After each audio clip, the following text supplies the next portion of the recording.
પાટીદાર અભિવાદન સમિતિ દ્વારા આયોજિત સન્માન સમારોહને સફળ બનાવવા વિવિધ વિસ્તારોમાં બેઠકોનો દોર શરૂ કરવામાં આવ્યો છે। ત્યાં પૂણા ખાતે આયોજિત બેઠકમાં કેટલીક મહિલાઓ દ્વારા સમારોહનો થાળી વેલણ લઈ વિરોધ કરવામાં આવ્યો હતો। વિરોધ કરી રહેલી મહિલાઓને પોલીસે અટકાયત કરી હતી। પૂણા ગામ તળાવની પૂણા પટેલ સમાજની વાડીની બહાર કેટલીક મહિલાઓએ થાળી વેલણ વગાડી વિરોધ દર્શાવ્યો હતો। આ વાડીમાં અભિવાદન સમારોહ અંગેનો સમાજનો અને લોકો માટે આ કાર્યક્રમ ભાગ લેવા માટેનું આયોજન કરવામાં આવ્યું હતું।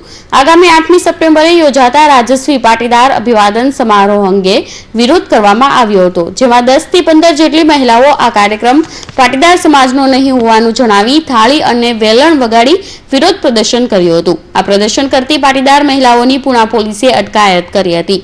વિરોધ કરી થાળી વેલણ વગાડનારી મહિલાઓની અટકાયત પોલીસે કરતા કોંગ્રેસના કોર્પોરેટર દિનેશ કાછડિયા, દિનેશ સાવલિયા પૂણા પોલીસે દોડી ગયા હતા। Bureau report, Hind TV news, Surat.